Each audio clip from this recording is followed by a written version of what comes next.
Hello guys, welcome back to my channel. Welcome back to another value packed and enlightening video. If you're seeing me for the first time, hi, what's up? How are you doing?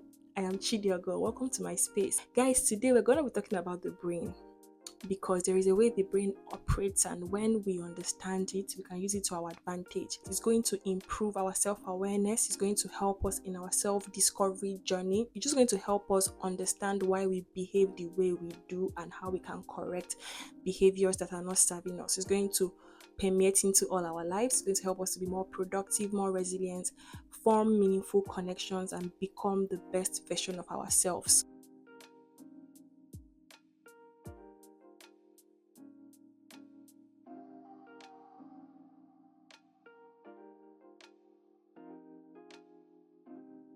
First one is that our brains were wired for our survival.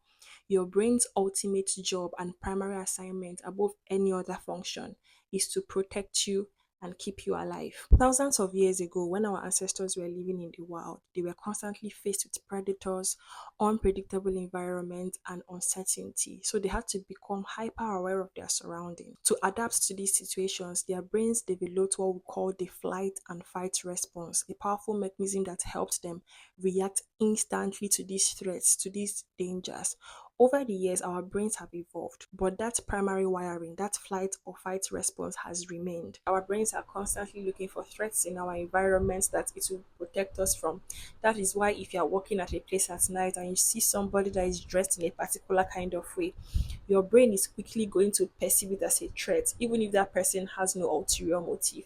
You're going to try to leave that situation, you're going to run away from that place. So this can be a good thing. Our brains try to protect us, but sometimes our brain can become dramatic. It can take things to the extreme. If you were to be in a situation where you had to go speak publicly, this is something that will move your career forward. This is something that will open doors for you, but you've never done it before, right? So you are scared. You are thinking, what if I go there and embarrass myself?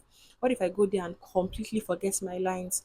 These people will laugh at me silly. What is going to happen here is that your brain will interpret that embarrassment that hasn't even happened a threat, and then it tries to convince you that you don't have to do it because yeah, it's trying to protect you, right? It doesn't want people to laugh at you. It wants to protect your reputation. It wants to protect your self-image. So it convinces you that there is no need for you to go, and of course you are not going to do it. Your brain does not recognize in that scenario that this is something that will actually make you better. This is something that will help your career. It's not looking at it. It doesn't understand that at the other side of discomfort is growth. It doesn't understand at that point that you have to do things severally to get better at them. It's not that it doesn't understand it per se, it's just that it wants to protect you. So while it understands that yes, you will get better at this, at the same time it still doesn't want you to be hurt. That thing that makes us want to defend ourselves, maybe when somebody makes a comment or makes a joke, maybe our boss gives us criticism at work, that thing that makes us want to step in and explain ourselves, that is also our brain in fight and flight mode. It is trying to protect us because it feels that that joke or that comment or that criticism is a threat to your reputation and your person. But like I said, sometimes our brains can become too dramatic. They can take things to the extreme. Somebody can say something without intending to hurt you or harm you or even offend you. Somebody can give you criticism and then you take it as an attack. You take it personally. You go into full defense mode. You are ready to contradict and counteract. That is a survival mechanism. Your brain is trying to protect you. That is why you're trying to defend yourself. But this can be bad too because you can blow things out of proportion. You can take things to where it should not lead to. If you're a defensive person and you're wondering, why am I like this? Why am I always defensive? It's just your brain trying to protect you. Secondly, they look at your beliefs. You just might have a limiting belief. There is a mindset that is keeping you stuck. Maybe subconsciously you have this limiting belief. Somewhere in your mind, you believe that criticisms are equal to not good enough, that you are worthless, that you are useless, that you're not good for anything.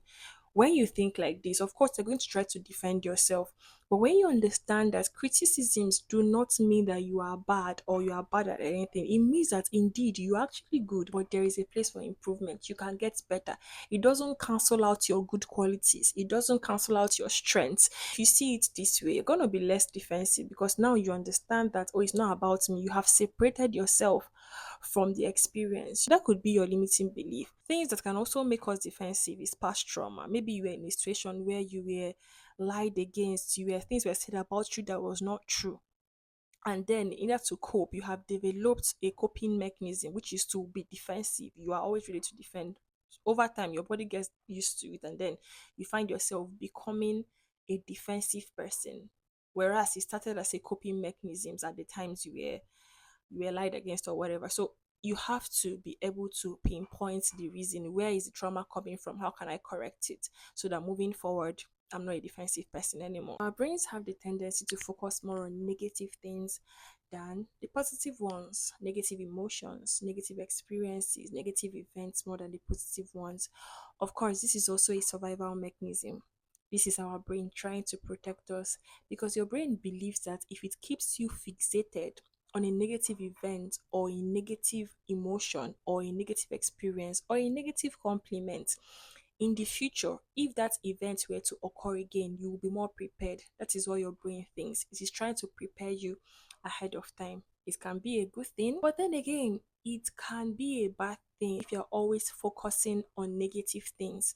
For instance, maybe you went out on a particular day and you are complimented, you receive a lot of compliments, and then someone says a negative thing. If you are not careful and you stay fixated on it, it will ruin your day. If somebody has been good to you and they do one bad thing, if you can't move on from it and forgive them, especially when they have shown remorse, you keep replaying it, it's going to affect that relationship with the person. And also, even with your relationship with yourself, if you've been doing well for yourself, you've been excelling in your career as a person, and then you make one mistake, you're going to stay fixated on it. You're going to ruminate on that mistake, and before you know it, it begins to eat away at your confidence and your sense of self. So, yeah, it can be a good thing. It can also be a bad thing if we don't check it. If you're a negative person, maybe you tend to focus on negative things, negative emotions, mistakes, events. You have to understand that how your brain is doing is that it wants to protect you so that next time you can do better.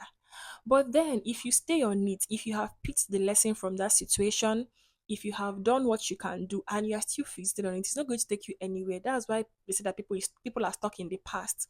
They can't move forward. They are stuck on what they did or what people did to them. It's going to ruin your relationship with yourself and that of others. Our brains operate on a confirmation bias. Your brain is actively looking for evidence to support what it already believes. For instance, if you think somebody is a proud person, you interpret that person's personality as proud, you are going to always look for behaviors or traits in that person to confirm what you already believe, even if what you believe about that person is not true. Your brain is looking for what it will use and say, exactly. You see it. That is why I said that this person is proud. If you think you are not good enough, you never get anything right. Your brain is going to focus on the things that you are not getting right more than the things that you are getting right. It's going to look out for things you have done that will confirm that belief that you are not good enough. Our brains operate on a familiarity bias. Change scares your brain like mad. Uncertainty scares your brain. Unpredictability scares your brain because it is perceiving it as a threat. Your brain fears what it does not know. The familiarity bias is also what plays out when people remain stuck in their comfort zone because their brain is scared that if they leave that comfort zone, they will not know how to cope. This is something they've never done before. So what if they fail? Your brain does not understand that sometimes uncertainty doesn't mean stagnancy. It doesn't understand that you can actually leave that place and still grow. It doesn't understand that when you leave that place, you can face whatever challenges that come your way. It doesn't understand that uncertainty is part of life. You can never be 100% certain that something will go a particular way. It's part of life. Change is part of life. To resist change is to suffer. Your brain doesn't understand this. So what it does is to keep you there. Our brains operate on autopilot. If you've done something severally over and over again, a time is going to come where you begin to do that thing instinctively, unconsciously, without thought. You're not giving it any thought. For instance, if you wake up every morning and the first thing you reach for is your phone, A time is going to come where it becomes part of you, where you wake up in the morning and you don't have to actively say, should I pick my phone? You just reach for your phone. That is your brain operating on autopilot. Your responses become automatic. Key thing you have to understand in this is that your brain is not consciously thinking to make that decision. It's not saying, oh, should I shut down or should I not shut down? Should I go here or should I not go here? Should I pick this phone or should I not? It's not thinking again. It has become automatic. Right? That's why habits are hard to break because your body has gotten to used to it. It is something that it does. It doesn't even think about it consciously before it does it. This can actually be a good thing if it's a good habit because the same goes for healthy habits. If you are used to working out in the morning. When you wake up in the morning, you automatically work out. You won't even have to think about it. You just feel your legs moving. You see yourself working out. What does all this information do for you? The goal is self-awareness for it to help you understand yourself better. Why you do some certain things. Because when you understand the why, it's easy to tackle the problem. So when you are being defensive and you really don't want to be, you can understand that this is my brain just trying to defend me. I have to go take a step back and reassess the situation. Why do I feel the need to be defensive? What are my limiting beliefs and how can I correct them? If you are someone that is prone to being negative, you always dwell on negative emotions, you always ruminate on negative experiences, negative events in your life, again, you have to understand that it is your brain trying to protect you. It wants to tell you that you need to stay on those things so that next time you do better. But by understanding this, you can tell your brain, no, I refuse to stay on this. I refuse to dwell on negative things. This is not what I want to remember. This is not what I want to think about. I want to think more positively, and I'm going to do that. Again, self awareness is key. Confirmation bias. Again, this takes self awareness. It requires you to go sit down one side and ask yourself, these things I'm operating on. Because the worst thing that can happen to you is to operate from assumptions. Your brain has been wired to flow with what you have fed it. So you have to be able to look at this and say, okay, this is not actually what I thought it was. When you change the belief system and work on changing it every day, because this thing is an everyday practice, it's not something you do once, you do it over and over again, just like how bad habits are formed by doing continuously. Same thing with good habits, familiarity bias. If it's okay for things to be uncertain, uncertainty is not a bad thing, change is not a bad thing, so I don't have to resist it. When you find yourself doing things on autopilot, you understand that I am doing this because my body has gotten so used to it. That is why I'm doing it. Okay, now to correct it, I have to be much more aware. I hope you enjoyed this video. Don't forget to like, comment, subscribe. Drop your comments in the comment section. I'll be in the comment section. I always reply to my comments. All right. Bye.